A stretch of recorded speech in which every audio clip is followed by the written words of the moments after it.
गोरखा हित सर्वोपरि। सब्सक्राइब करें और गोरखा आवाज को मजबूत बनाएं। ठीक है चाहे कि घोड़ो।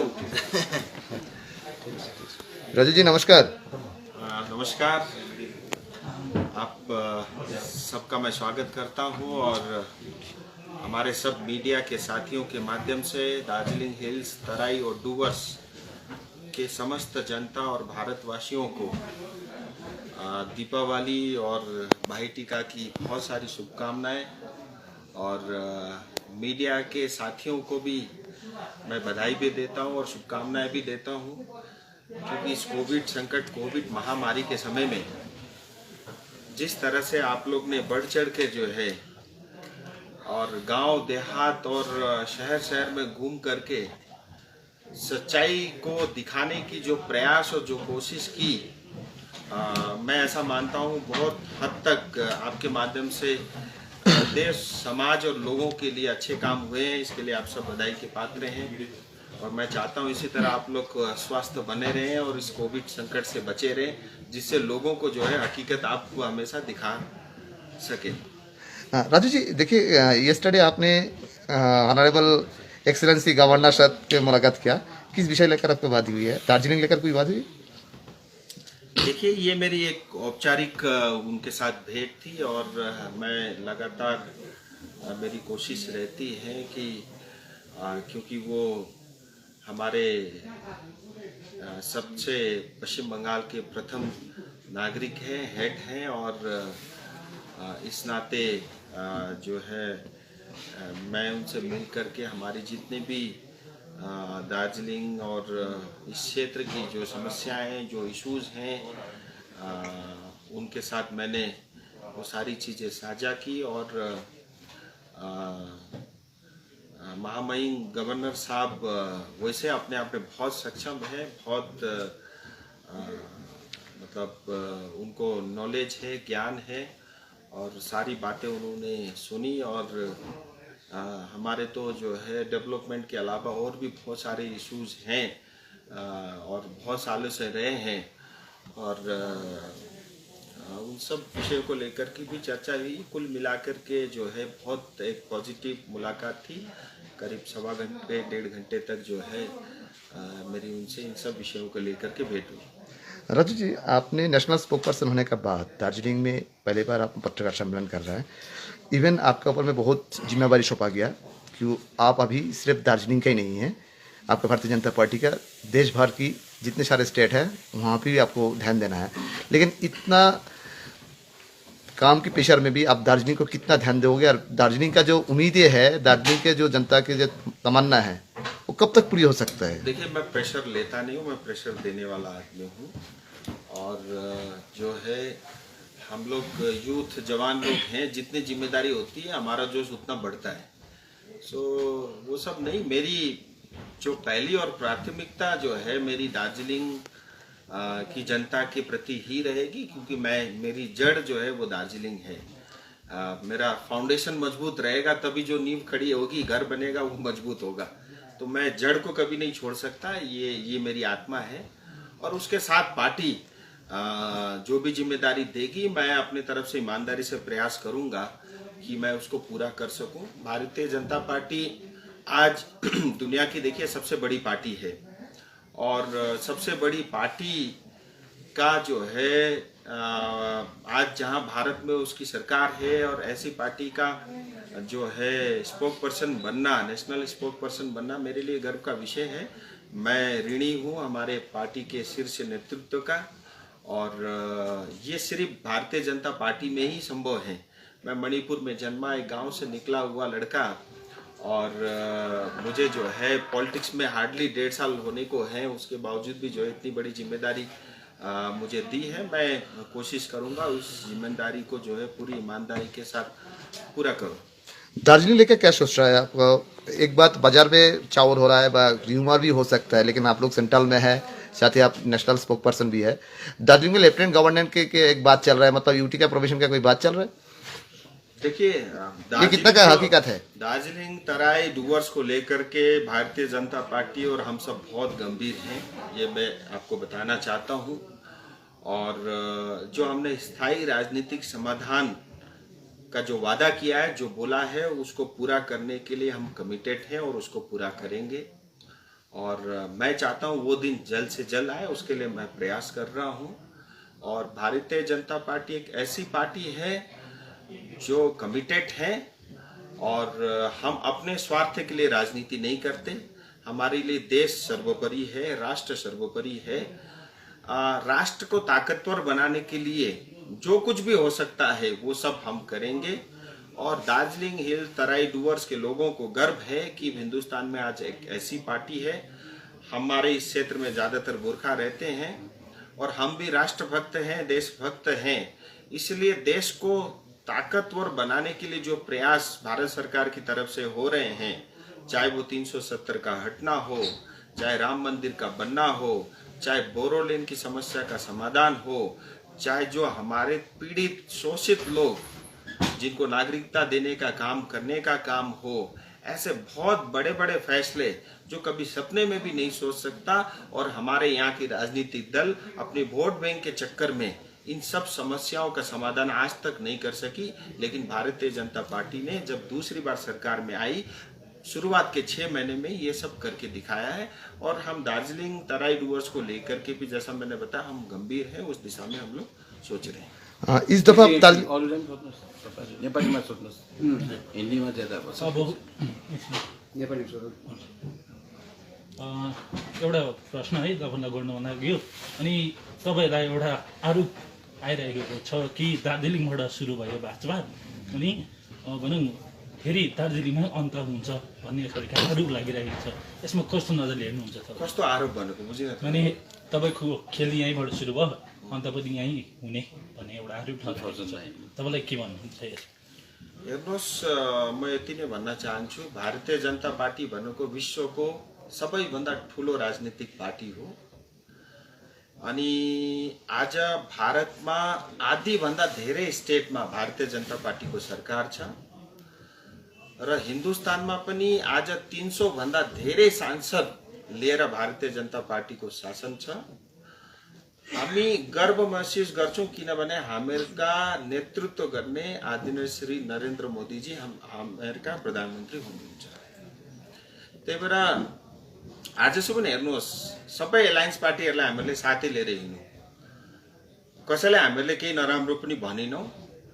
तर म सबैलाई यो पनि भन्न चाहन्छु, भ्रममा नबस्नुहोस् कि भारतीय जनता पार्टी मतलब कसैले भन्दिँदा खत्म हुने पार्टी होइन। मैले अघि पनि भनिसकेँ, विश्वको सबैभन्दा ठुलो राजनीतिक दल हो। उन्नति मतलब भइरहेको छ, अस्तिका दिन पनि भएको थियो, हिजो पनि हुँदैछ, आज पनि भइरहेछ। र आउँदो दिनमा यति पनि म तपाईलाई स्पष्ट बताउन चाहन्छु, 2021 मा भारतीय जनता पार्टीको सरकार पश्चिम बंगालमा पनि बनिँदैछ। 200 भन्दा बढी सिट भारतीय जनता पार्टीको यो 2021 मा सिट पश्चिम बंगालमा अवश्य आउँछ। जस्तै तरिकाले भनौँ एउटा पाहाडको नेता भनौँ, एउटा गोर्खा जनमुक्ति मोर्चाको जो अध्यक्ष थियो, जो माने विमल गुरुङ थियो, उहाँले पनि अब एउटा प्रेस कन्फरेन्स गरिसकेर भनिसक्नुभयो अब बिजेपीसँग कुनै हाम्रो सम्बन्ध छैन भनेर एउटा प्रेस कन्फरेन्स गरिसकेको छ। यसमा तपाईहरु के कस्तो नजरले हेर्नुभएको? हेर्नुस्, विमल दाजु अनि जीजीएम का सबै साथीहरुको बीजेपीलाई छोडेर टीएमसी लाई सपोर्ट गर्ने या टीएमसी जोइन गर्ने उहाँहरुको आफ्नै समझ र मजबुरी हुन सक्छ। त्यसमा मलाई भन्ने केही पनि छैन। तर इलेक्सन अझै पनि 6-7 महिना छ। मैले हेरे पोलिटिक्समा जे पनि सम्भव हुँदो रहेछ। हिजोसम्म कसैले पनि हामीहरू सोच्दिन त्यो विमल दाजुले बीजेपी छोडेर टीएमसी लाई सपोर्ट गर्नुहुन्छ, त्यो पनि सम्भव भयो। जे पनि सम्भव छ। तर म यति भन्न चाहन्छु स्पष्ट रूपले, हेर्नुहोस् 2019 मा हामीहरूको एलायन्स पार्टीले जुन भोट पायो त्यसमा सबैभन्दा ज्यादा भोट एगेन्स्ट टीएमसी थियो, एगेन्स्ट ममता दिदी थियो। आज जीजीएम को आफ्नो सपोर्ट बेस भए तापनि तर गोर्खाले कहिल्यै पनि टीएमसी लाई सपोर्ट गर्दैन, आउँदो दिनमा पनि गर्दैन। हेर्नुस्, यो प्रमाण तपाईले 21 मा पनि पाउनुहुन्छ। जुन प्रकारको अन्याय र अत्याचार 2017 मा भयो त्यो के बीजेपीले गरेको, टीएमसी ले गरेको। आज जति पनि हामीहरूका दाजुभाइहरू विस्थापित भए के बीजेपीले गराएको, टिएमसीले हामीले आज बिजेपीलाई आरोप लगाउने चाहिँ कुन आधारमा आरोप लाउँदैछौँ? के बिजेपीले काम गर्दैन? तर गर्दिन त भनेको छैन नि। म मान्छु, म स्वयं पनि भन्छु ढिलो भयो, तर कति समय दियौँ हामीहरूले? के हामीहरूले गोर्खाल्यान्डको माग गरेको 6 साल अगाडि मात्रै हो? 100 साल भइसक्यो त। आजसम्म कांग्रेसको सरकार थियो, सीपीएम थियो, ममता दिदीको सपोर्टमा पनि केन्द्रमा सरकार थियो, कोही केही समाधान भएन त। कुनै पार्टीले आफ्नो संकल्प पत्रमा लेखिदैन त स्थायी राजनीतिक समाधान म गर्छु भनेर, अथवा कुनै पार्टीले लेखेको मलाई देखाइदिनुहोस् 11 जाति छुटेका जातिलाई म एसटी स्टेटस दिन्छु भनेर। तर बिजेपीले त आफ्नो संकल्प पत्रमा घोषणा गरिदिएको छ, लेखेको छ। र कुन आधारमा चाहिँ आज हामीले बिजेपीलाई आरोप लाउँदैछौँ? हेर्नुहोस्, आज म सांसद भएको 1.5 साल पनि भइसकेको छैन, हार्डली। अनि यो 1.5 सालमा पनि 8 महिना मैले काम गर्न पाएँ। त्यसको बादमा कोभिड सुरु भयो। त्योभन्दा पछिल्ला हामीहरूका जुन सांसद आलुवालेजी हुनुहुन्थ्यो, त्यो 5 सालमा के भयो म त्यतातिर जान्न, किन भन्दा जुन प्रकारको इस्यु 2017 मा भयो त्यो पनि एउटा ठुलो कारण थियो। तर आज मोदी 2 आइसक्दा त 6 महिनामा हेर्नुहोस्, मैले अघि पनि भने, म बार फेरि त्यो कुरा रिपिट गर्दिनँ, असम्भव कामहरू पनि सबै सम्भव भए त। हामीले अलिकति पेसेन्स राख्दाखेरि हामीहरूको समाधान पनि हुन्छ। अनि म अर्को कुरो भन्छु, हेर्नुहोस्, मैले अघि पनि यो कुरा एउटा मिडियाका साथीसँग साझा गरेँ। आज हेर्नुहोस्, हामीले अमेरिका जानु छ भने साइकलमा चढ्दा हुँदैन, त्यसका लागि त फ्लाइटमै जानुपर्छ। आज हामीले टिएमसीलाई सपोर्ट गर्दैछौँ, के टिएमसीले चाहिँ भोलि गोर्खाल्यान्ड दिन्छ? के टिएमसीले चाहिँ भोलि स्थायी राजनीतिक समाधान गराउँछ? बिजेपीले दिन्छ गोर्खाल्यान्ड? म आउँदैछु, म तपाईँ मेरो उत्तर पुरा सुन्नुहोस्, फेरि प्रश्न गर्नुहोस्, मलाई केही पनि आपत्ति छैन। के टिएमसीले चाहिँ गोर्खाल्यान्ड दिन्छ? के टिएमसीले चाहिँ स्थायी राजनीतिक समाधान गर्छ? स्पष्ट रूपले भनेको छ त गर्दिन भनेर। तर बिजेपीले त आफ्नो संकल्प पत्रमा तोकेको छ, म स्थायी राजनीतिक समाधान गर्छु भनेर। गोर्खाका प्रति म इमान्दार छु भनेर बार हामीहरूको शीर्ष नेतृत्वले भन्नुभएको छ। अझै के प्रमाण चाहियो? एउटा पार्टीले विरोध गरिरहेको छ, उसको चाहिँ हामीहरू सपोर्ट गर्ने अरे। जुन पार्टीले हामीहरूको सपोर्ट गर्दै उसको चाहिँ हेर्नुहोस्, म फेरि पनि भन्छु, म आफै बिजेपी भएर यो कुरा भनेको होइन, तर म कुनै पनि आधार देख्दिनँ बिजेपीलाई दोषारोपण गर्ने चाहिँ, कुनै पनि आधार देख्दिनँ। अनि एउटा हेर्नुहोस्, म एउटा सांसद हुँ, मसँग जति क्षमता र जति म सक्षम छु, जति क्यापेबिलिटी मसँग छ, ती सबैलाई लिएर 8 महिना तपाईँ ट्रेक रेकर्ड हेर्नुहोस् न, 17वटा सांसद हुँ म दार्जिलिङको। तर ओन रेकर्ड तपाईँहरूले हेर्नुहोस्, हामीहरूको जति पनि इस्युज होस्, मुद्दा होस्, जहाँ राख्नुपर्छ जसरी राख्नुपर्छ छाती ठोकेर राखिरहेको छु। किनभने राजु विष्टलाई दार्जिलिङको एउटा यहाँको लोकल पोलिटिक्ससँग केही इन्ट्रेस्ट छैन। यहाँ मलाई न जिटिएको चेयरम्यान बनिनु छ, यहाँ कुनै म्युनिसिपालिटी चेयरम्यान मलाई बनिनु छ। त्यही भएर मेरो आफ्नो स्वार्थ केही पनि छैन। निस्वार्थ भावले गोर्खाको उद्धार होस्, किनभने गोर्खा जातिले धेरै यो देशका लागि त्याग र तपस्या गरेर आएका हौँ। हामीहरूका पुर्खाले धेरै रगत यो देशका लागि बगाएका छन् र त्यसको फलस्वरूप जुन हामीहरूको आज स्थिति हुनु पर्थ्यो त्यो स्थितिमा हामीहरू छैनौँ र गोर्खाको व्यापक रूपमा उद्धार होस् त्यसका लागि म लागि परेको छु। म छोड्दिनँ। अझै पनि 3.5 साल मसँग छ। म छाती ठोकेर प्रेस मिडियाको सामनेमा भन्दैछु, 3.5 सालमा म केही न केही समाधान गरेर देखाउँछु।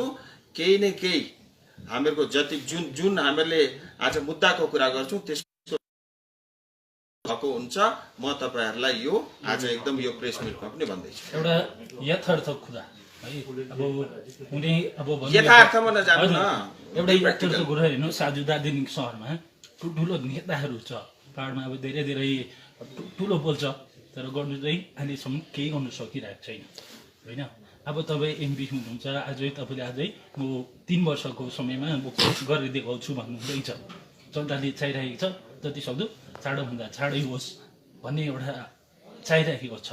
तर यसरी हेर्दै जाँदाखेरि अब साधारण तौरमा पिसिने जनता नै भएको छ होइन। यो कहिलेसम्म चाहिँ यो एउटा भावना? हेर्नुहोस्, म जनतालाई पिस्न दिन्न, किन भन्दा हो आजसम्म जनता पिसेको छ। हो आजसम्म दार्जिलिङ र कालिम्पोङ तराई डुवर्समा राजनीति बेसी भएको छ। हो हामीहरूको यहाँनेरि राजनेता बेसी भएका छन्। अनि जुन प्रकारको जनताका लागि काम गर्ने त्यो प्रकारको काम भएको छैन।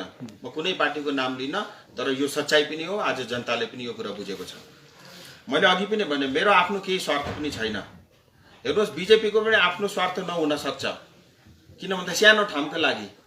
तर मेरो आफ्नो स्वार्थ, पोलिटिकल स्वार्थ नभए पनि मेरो आफ्नो मान्छे छन्, त्यहाँ चाहिँ मेरो एउटा स्वार्थ छ। त्यही भएर म गर्छु भनेर तपाईँलाई बारम्बार यो कुरा म तोकिराखेको छु। अब अर्को कुरो मैले यसो बुझ्दै लाँदाखेरि मलाई के लाग्दैछ भने, हेर्नुहोस्, आज म चाहन्छु मतलब हामीहरूको सबै एलायन्स पार्टीहरूको लाई साथमा लिएर हिँड्नका लागि मैले आजसम्म कोसिस गरिरहेको छु, आउँदो दिनमा पनि गर्छु। किनभने रिजनल पार्टीको एउटा एस्पिरेसन खत्तम नहोस् भन्ने म पनि चाहन्छु, बुझ्नुभयो। तर साथमा हेर्नुहोस्, यति पनि म भन्न चाहन्छु स्पष्ट रूपले, हामीहरूले खालि डिमान्ड मात्रै राख्न सक्छौँ, फुलफिल हामीहरूले गर्न सक्दिन रहेछौँ। अल्टिमेटली फुलफिल गर्ने कसले हो भन्दा त्यो त केन्द्र सरकारले रहेछ। र हामीहरूले केन्द्र सरकारको हात चाहिँ बलियो बनायौँ भने हामीहरूको त खाँचो पनि छैन आज। तर भए पनि आज हामीहरूले मोदीजीलाई जति पनि सपोर्ट गर्दा त्यसले देशलाई पनि ताकतवर बनाएको छ। र हामीहरूले पनि मोदीजीको हात मजबुत गरायौँ भने हामीहरूको पनि समाधान हुन्छ है। त्यसका लागि मैले गिभ एन्ड टेक भनेको होइन, यो कुरा त हामीहरूले तोकेको छौँ, त्यो त हुन्छ नै हुन्छ। हामीहरू साथमा यो पनि त चाहन्छौँ कि हामीहरूको देश पनि त बलियो, देश चाहिँ कमजोर होस्, हामीहरू कसरी बलियो हुन सकिन्छ। हेर्नुहोस् त, देश पनि त मजबुत हुनु पर्यो। त्यसका लागि त आज भारतीय जनता पार्टी काम गरिरहेको छ। मलाई प्रमाण दिनुहोस् न कुनै पार्टीले काम गरेको छ भने। आज तपाईँहरू भन्नुहुन्छ, हेर्नुहोस्, चिया बगानका श्रमिकहरूले मिनिमम वेज पाएनन्। कति साल भयो हामीहरूले गएको भाषणमा, के अरे त्यो टेबल ठोकी ठोकी भाषण दिने नेता त कति आए कति गए, आज पनि आइरहेछन्। तर आजसम्म कसैले के गर्न सकेन नि त। मैले त चुनावमा भनेको थिएँ, मलाई थाहा पनि थिएन कति भव्य कति ठुलो काम गर्नुपर्छ भनेर। मलाई 1.5 साल लाग्यो। त्यो कमिटीमा बारम्बार मिटिङ एटेन्ड गरेर, कोभिडका समयमा पनि हर हप्ता 2 दिन मिटिङ एटेन्ड गरेँ मैले। एटेन्ड गरिकन प्लान्टेसनका लागि अलग्गै चेप्टर बनाइकन, प्लान्टेसन लेबर एक्टमा एमेन्डमेन्ट गरिकन, 1951 लेबर एक्ट PLA एक्ट खत्तम गरिकन आज त्यो कानुन हामीहरूको लागि पारित भयो त। अहिले त्यसको रुल्सहरू बनिँदै थियो, 2-4 महिनामा अब त्यो इम्प्लिमेन्ट हुन्छ। त्यो इम्प्लिमेन्ट हुँदा के हुन्छ, हामीहरूका जति पनि चाय बगानमा काम गर्ने श्रमिक, हामीहरूका आमा बुबा जनता हुनुहुन्छ, उहाँहरूले मिनिमम वेज पाउनुहुन्छ। राजुजी, पर्मानेन्ट उहाँहरूले सोसल सेक्युरिटी को अन्तर्गत उहाँहरूले पेन्सन पाउनुहुन्छ। अर्को चिया बगानमा ठाउँ ठाउँमा जग्गा जग्गामा हेर्नुहोस्, आज के छ भने ESI अस्पतालहरू छैन। अब यो कानुन पारित भयो, त्यसका बादमा ESI का अस्पतालहरू खोलिन्छ। यी सबै सुविधाहरू, ग्रेच्युटी पाउँछन्, बोनस पाउँछन्। आज के छ भने कुनै पोलिटिकल पार्टीको पछाडि लागेर नमस्ते गर्नुपर्छ, ढोक गर्नुपर्छ है। त्यो त हामीहरूको लागि एउटा कमन हामीहरूले फेसिलिटी पाउनु पर्ने हामीहरूको अधिकार हो नि। त्यसका लागि किन बारम्बार कसैलाई सघाउनु, कसैलाई हात जोड्नु? आउँदो दिनमा त्यो गर्नै पर्दैन। यी सबै कामहरू हुँदैछ।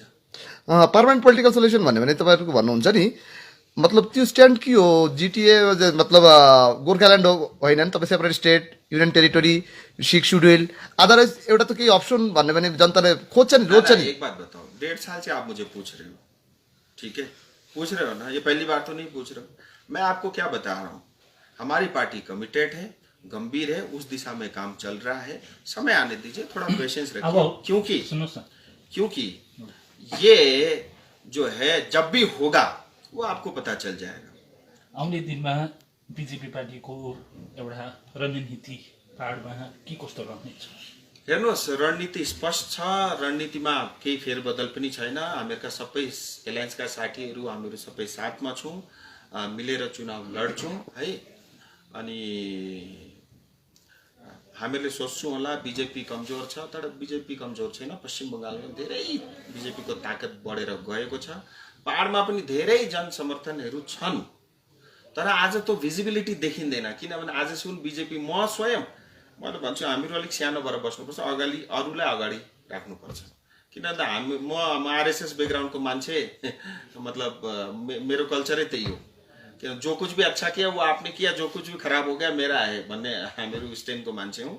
मैले त्यसरी नै आएको छु। हेर्नुहोस्, कसैलाई केही नराम्रो नभनिकन 1.5 साल मैले सबै एलायन्स पार्टी, धेरै मेरो इच्छाहरू थियो गर्ने, तर कस्तो कस्तो परिस्थिति आएर सबै थाहा छ नि। आज गर्न चाहँदा पनि त्यसको त्यो खालको माहौल मैले पाइनँ। मैले धेरै चेष्टाहरू गरेँ, नगरेको होइन। तर एनिवे म अब त्यतातिर जान्दिनँ। साह्रै त्यसमा कुनै रणनीतिमा फेरबदल छैन। हामीहरूको सबै साथीहरू जिएनएलएफ, सीपीआरएम अरू साथीहरू मजबुतीका साथमा बीजेपीका साथमा हुनुहुन्छ। हामीहरू सक्षम छौँ, चुनाव लड्छौँ, चुनाव जित्छौँ पनि। किनभने हेर्नुहोस्, म चाहन्छु म कहिल्यै पनि विमल दाजुको नराम्रो होस् चाहदिनँ। तो म तपाईलाई फेरि पनि म विमल दाजुको या जीजीएमको कहिल्यै पनि नराम्रो होस् चाहदिनँ। तर म कहिल्यै पनि मुख्यमन्त्री ममता दिदीलाई देख्न चाहदिनँ। यो फुपूलाई 2021 मा म मुख्यमन्त्री देख्न चाहदिनँ र कुनै गोर्खाले पनि देख्न चाहदैन। र म अर्को कुरा पनि म स्पष्ट भन्छु, हेर्नुहोस्, यो कुरा जनतालाई पनि स्पष्ट थाहा हुनुपर्छ। आज ढाँटको राजनीति गरेर जनतालाई ठगेर जनतालाई दुःख दिएर मात्रै हुँदैन। किनभने 100 साल भन्दा बेसी भइसक्यो हामीहरूले दुःख पाएको। कति पिढीले दुःख पाए, आउँदो दिनमा पनि कति पिढीले अझै हामीहरूले दुःख दिनु। आज हामीहरू मासिँदै जाँदैछौँ। किन भन्दा हामीहरूको राजनीतिले गर्न, हामीहरूको जुन प्रकारको राजनीतिको स्टाइल छ, यो स्टाइलले कहिले पनि हामीले केही पनि पाउँ। त्यसमा चेन्ज गर्नुपर्छ, थोट प्रोसेसमा पनि चेन्ज गर्नुपर्छ। गोर्खा एकता खालि भाषणमा भनेर हुँदैन, त्यो गोर्खा एकता फिजिकली देखिनु पनि पर्छ। अर्को ठुलो के गल्ती गर्दैछौँ आज भने, हामीहरूको जति पनि माग छ त्यो माग एउटा संवैधानिक माग हो। त्यो माग संविधानले मात्रै पूरा गर्न सक्छ। हामीहरूको माग संसद भवनमा मात्रै त्यसको समाधान हुन सक्छ र हामीहरूको मागको पूरा गर्ने अधिकार र सक्षम खाली केन्द्र सरकार छ। अरूलाई सघाएको कारण चाहिँ के, मैले अघि पनि भने, यो कुरा जनतालाई पनि म चाहन्छु स्पष्ट थाहा भएको हुनुपर्छ। अरू मान्छेले जे भन्दा पनि अब हेर्नुहोस्, आज जनता पनि एकदम सबैले कुराहरू स्पष्ट रूपमा बुझ्दै जानुभएको छ। अब ढाँट्ने राजनीति गर्दा धेर चल्दैन। अब साँचो राजनीति गर्नुपर्छ। आफ्नो मनमा जे छ स्पष्ट रूपमा जनतालाई भन्नुपर्छ। जनताले बुझ्छ। मैले देखेको छु, हेर्नुहोस्, म त राजु बिष्ट आउँदा मलाई केही पनि थाहा थिएन। 1.5 साल अगाडि आउँदा म ब्ल्याङ्क थिएँ। मलाई सोद्धाखेरि केही पनि थाहा थिएन। तर मेरो मनमा एउटा जिज्ञासा थियो। म हेर्नुहोस्, सानैदेखि मलाई सिक्न मजा लाग्थ्यो। आज हेर्नुहोस्, दार्जिलिङ कुनै पनि पोलिटिसियन, हामीहरूका दाजु पनि हुनुहुन्छ एकदम दामी पोलिटिसियन, तर कुनै पनि विषय होस् मैले त्यसको अध्ययन गरेँ है, त्यसमा मैले शोध गरेँ, रिसर्च गरेँ। आज कुनै पनि विषय निकाल्नुहोस्, त्यसको जानकारी मलाई छ। त्यसका समाधानका लागि पनि म काम गर्दैछु। यसपालिको भ्रमणमा तपाईँ कहाँ जानुहुन्छ दार्जिलिङ पारमा? कहाँ जान्छु नि। कन्स्टिट्युएन्सी ठुलो छ, कालिम्पोङ छ। अनि यसपालिको सिड्युल तपाईँको के छ? सिड्युल के छ भनेर थोरै नै जान्छु। न सिड्युल के छ तपाईँको? तपाईँलाई भनेर जान्न, मैले अघि नै भने त म आफ्नै हिसाबले जान्छु। हेर्नुहोस्, मलाई गाउँ डुल्न मजा लाग्छ। म गाउँबाट हुर्केको मान्छे कि गाउँ डुल्न मलाई मजा लाग्छ। मलाई जहाँ मनपर्छ गाडी म त्यतै घुमाइहाल्छु। विमल गुरुङले बिजेपी छोडेर टिएमसीपट्टि लागे, पिपिएसमा के यसको असर पर्छ? हेर्नुहोस्, केही पनि असर पर्दैन। मैले हेर्नुहोस् बारम्बार यो कुरा भन्दैछु, हामीहरूको बिजेपीको एलायन्स दार्जिलिङ हिल्स, तराई र डुवर्सको जनतासँग हो, कुनै पोलिटिकल पार्टीसँग होइन। बुझ्नुभयो नि? अब कोही छोड्दैछ, कोही आउँदैछ, त्यसले केही फरक पर्दैन। म उभिएको छु नि यहाँनिर 24 सुकुन त म छँदैछु नि चौकीदार। बुझौँ, विमल गुटले भनेको चाहिँ बिजेपीले उनीहरूको बेलमा चाहिँ ढिलाइ गरिदिएर चाहिँ उनीहरू टिएमसीपट्टि गएको भन्ने एउटा छ। एउटा कुरो चाहिँ म हेर्नुहोस् के भन्छु भने, हो मतलब विमल दाजु अथवा जीजीएमले बिजेपीलाई सघाएको 2009 देखि हो। मैले पनि कति प्रयास र चेष्टा गरेँ। विमल दाजुलाई पनि थाहा छ, जीजीएमका सबै साथीभाइहरूलाई पनि थाहा छ। मैले चेष्टा नगरेको होइन।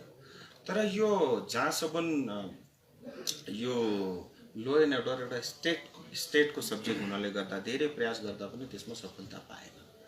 अरू विषय भनेका हेर्नुहोस्, त्यसमा कुराकानी चल्दैछ, बातहरू चल्दैछ, त्यसको मतलब धेरै प्रक्रियाहरू छ, ती सबै प्रक्रियामा काम चल्दैछ। मेरो चाहिँ भनाइ के थियो भने, हेर्नुहोस्, अलिकति पेसेन्स राख्दा हामीहरूको समाधान हुन्छ। अब मैले अघि पनि भनिसकेँ, अब आफ्नै उहाँहरूको समझ होला, उहाँहरूको आफ्नो एउटा केही मतलब त्यो पनि हुनसक्छ। अनि अब एक्ज्याक्टली उहाँहरूको मनमा के थियो त्यो त म भन्न सक्दिनँ। किन भन्दा मैले यसो सुन्दा उहाँहरूलाई हेर्नुहोस् विस्थापितको पनि प्रेसर थियो त मलाई पनि थाहा छ। किन भन्दा धेरैसँग त मेरो पनि डाइरेक्ट कुराकानी हुन्थ्यो। उहाँहरूलाई पार्टी पनि बचाउनु थियो अरे, यी सबै कुराहरू थिए। तर मेरो चाहिँ भनाइ के थियो भने हेर्नुहोस् यी सबै भनेका हुँदै गर्छन्, तर अल्टिमेटली हामीले देशलाई बचाउनु पर्यो, जातिलाई बचाउनु भन्ने म त्यतातिरको सोच थिएँ। अब जे हुन त भइहाल्यो, तर पनि हेर्नुहोस् मैले हिम्मत हारेको छुइनँ। अझै पनि इलेक्सनमा 6-7 महिना छ। म के भन्छु भने हेर्नुहोस् मैले हिजो पनि एउटा बागडोग्रा एयरपोर्टमा के भने म अब जिटिएलाई पनि गाली गर्दिनँ। म किन गाली गर्थेँ जिटिएलाई भने 2017मा जुन प्रकारको काण्ड भयो र जुन प्रकारको सपोर्ट टिएमसीलाई गरे, म त्यो कुराले मलाई एकदम ठुलो ठेस पहुँचाएको थियो। किनभने त्यसले हामीहरूका जाति र हामीहरूलाई धेरै मतलब नुक्सान पुगाएको थियो। त्यो एउटा मेन रिजन थियो। अब पोलिटिक्समा त मैले हेरेँ, अब यहाँ त जे पनि सम्भव हुँदो रहेछ। अब के कुन आधारले मैले गाली गर्दिनँ। म आज के आह्वान गर्छु, सबै एलायन्स पार्टी छँदैछन्, तमाम गोर्खा, तमाम इन्टेलेक्चुअल, डक्टर, इन्जिनियर, पढा लेखा, बुद्धिजीवी सबै एक हुनुपर्छ। हामीहरूको जुन माग छ नि, यो एउटा पोलिटिकल पार्टीको काँधामा मात्रै हालेर हुँदैन। एउटा मतलब हेर्नु 100 सालभन्दा बेसी भइसक्यो, हामीहरू सब एक हुनुपर्छ। हामीहरू सबै एक भएर हामीहरूको आवाज एक भयो भने हामीहरूको समाधान पनि तुरन्त हुन्छ, लगत्तै हुन्छ। आज के छ भने एउटाले एउटा कुरो गर्छ, अर्कोले अर्को कुरा गर्छ, तेस्रोले तेस्रो प्रकारको कुरा गर्छ। तीनै समस्या एउटा अर्को प्रकारको समस्या उत्पन्न हुन्छ।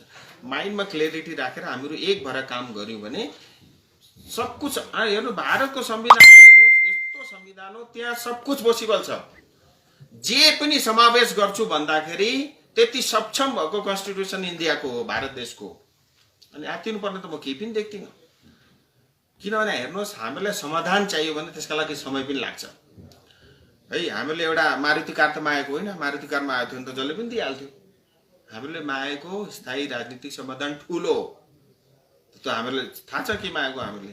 त्यही भएर स्थायी राजनीतिक समाधान ठुलो हो, समय लाग्छ, त्यसका लागि समय दिनुपर्छ राजुजी। मलाई लाग्छ केही दिन अगाडि माकपा पार्टीले दार्जिलिङमा मार्क्सवादी कङ्ग्रेस पार्टीले दार्जिलिङमा शक्तिशाली स्वायत्त शासन लागू हुनुपर्छ, त्यो नै पिपिएस हो भनेर चाहिँ भनेको थिए। त्यसमा के छैटौँ पिपिएस होइन? हेर्नुहोस्, उहाँले के कमेन्ट गरे त्यसमा मलाई केही रिप्लाई दिनु छैन। जनताले के सोध्यो, म कुन पोलिटिकल पार्टीले के भने त्यसमा म टाउको दुखाउँदिनँ। अनि अन्तिम प्रश्न, तपाईँको नजरमा पहाडको सबैभन्दाखेरि फ्याक्टर कसलाई मान्नुहुन्छ? माने राजनीति उयसमा जनताभन्दा ठुलो डरलाग्दो फ्याक्टर यहाँ केही पनि छैन। हेर्नुहोस्, यो सबै राजनीति दल र राजनीति नेतालाई जति चाँडो थाहा हुन्छ नि त्यति राम्रो। जनता सबैभन्दा ठुलो फ्याक्टर हो। आजसम्म जनताले हामीहरूले त्यो फ्याक्टर कन्सिडर गरेका छैनौँ र हामीहरूले आफ्नो राजनीति सुविधाको राजनीति गर्दैनौँ। जनताभन्दा डरलाग्दो फ्याक्टर केही पनि छैन। नमस्कार, जय हिन्द, जय गोर्खा। सब्सक्राइब करें और गोरखा आवाज को मजबूत बनाएं।